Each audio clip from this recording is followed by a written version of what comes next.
Welcome back everyone. This is a brief update on news from the oil market. Crude oil prices came under strong upward volatility yesterday during the US session.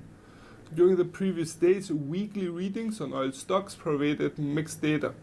According to the AP, crude oil stocks rose by 4.5 million barrels for the end of the previous week, while the EIA indicated a drawdown of minus 1.7 million barrels, which came as a surprise to market participants that expected a surplus.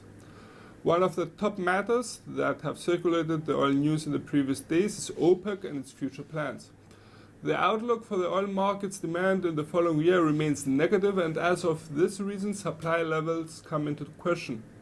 So far, no confirmation on further plans has been announced, yet many analysts believe the group may not hesitate to continue the path it's currently following of keeping production low. OPEC, along with its allies like Russia, have managed to curtail supply to very low levels. Not only production is lower on levels, they have also low compliance levels, which means even lower production than initially forecasted.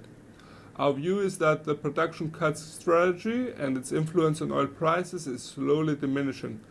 It may be a good plan for the Saudis and the Russians that can make exclusive deals with big buyers like China or India, but the same may not apply for smaller producers like Iraq or Kuwait. So the OPEC Plus group may have some opposition between some of its members.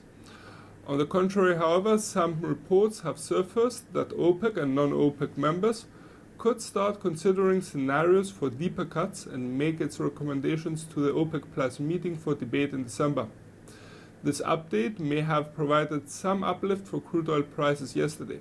Furthermore, Goldman Sachs, in a recent update, presented a reduction on its oil demand outlook since it reduced its previous figure of 1.25 million barrels per day to 0.95 million barrels per day. Goldman Sachs also went on to reduce forecast for 2020 from 1.45 million barrels per day to 1.25 million barrels per day. Despite these comments, Goldman Sachs also noted that the bank estimated improving fundamentals would help support the commodities prices in the coming months. These positive comments may be due to expectations that some global issues that have been keeping oil prices down so far may ease somewhat. If the US and China manage to sign a partial deal, or their talks continue to be productive, then price action may start to pick up. Reserve levels, however, may stand no chance in front of geopolitical issues like the ones taking place in the Middle East.